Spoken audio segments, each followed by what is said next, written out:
Hello friends and family, YouTubers, welcome back. Today's video is all about creative juices. When I first bought the van and really committed to that work and started buying tools, the next thing that I knew that I was going to need was a workbench. And I had some ideas. I knew that I wanted a big workbench. I imagined that I was going to be assembling things or cutting things or just needing some expanse to work. And a few years ago, my nephew built a garage, and he built a wonderful workbench along one wall. I took pictures of that, and I had saved them, and I kind of looked at that a little bit. He also gave me a tip that said, you know, if you want to make it a certain height, and I'm quite tall, so that height for me was 38 inches. You want to be able to be at that workbench and be comfortable standing or sitting on a bar stool, So at any rate, I kind of had some ideas about what I wanted. So the very first thing that I did was I headed out to Pinterest to shop around a little. I pretty quickly found a picture of a workbench that I liked. It was large but simple, and it seemed like it would be functional.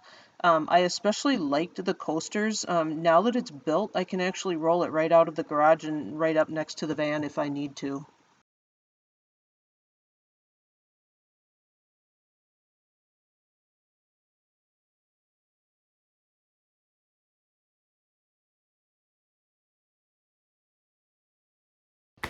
Once I got my creative juices flowing building this workbench, I decided that the area around it needed to be spruced up a little bit too.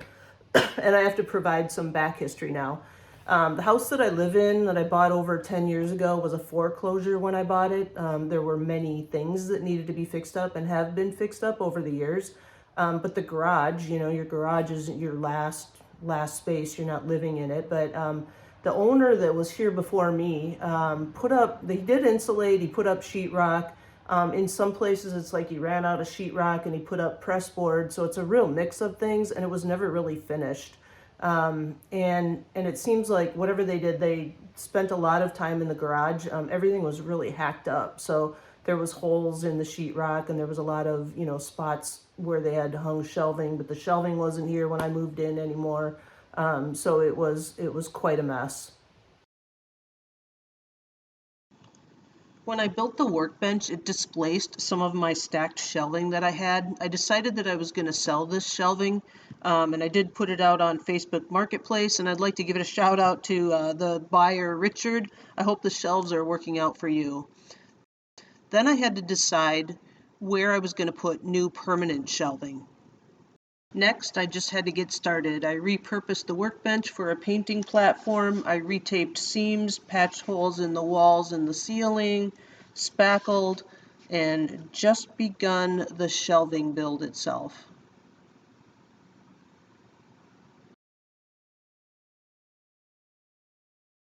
So now I've finished the workbench. I'm happy with that.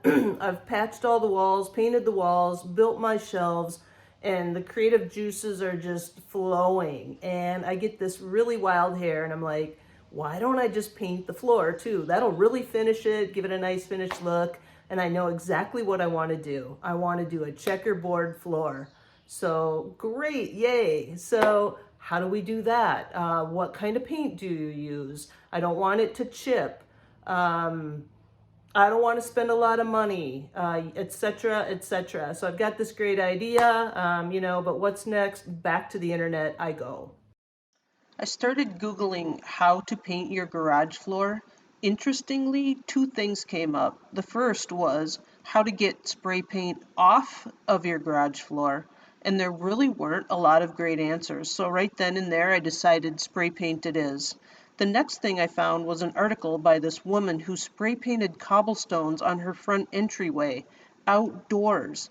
The article said that the spray paint held up well. So done. I'm using spray paint. Let's do it. The preparation of measuring and taping the checkerboard pattern was a little bit tedious. Isn't there some saying about preparation a pound or something? If you know the saying, put it in the comments. But at any rate, once I got that prep work done, the painting went fast and it was really easy. And by the way, I just used basic spray paint.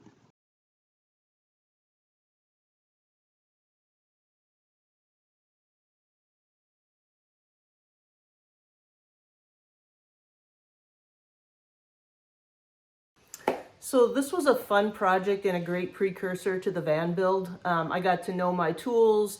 You know, I've got a functional workbench. A part of my garage got spruced up. I've got shelving, and you know, for me, I have what I consider now a creative space. So if you imagine me now when you're watching my videos, if I'm not working inside the van, I'll be here in my creative space, you know, charging my tools or building something on my new workbench. So thank you for watching today. If you like this video, give it a thumbs up. Feel free to share the link with others that you think might be interested in my journey. Subscribe to my channel so you get notifications about the new videos that come out. And in the meantime, I hope you all have a good week. We'll see you later. Bye-bye.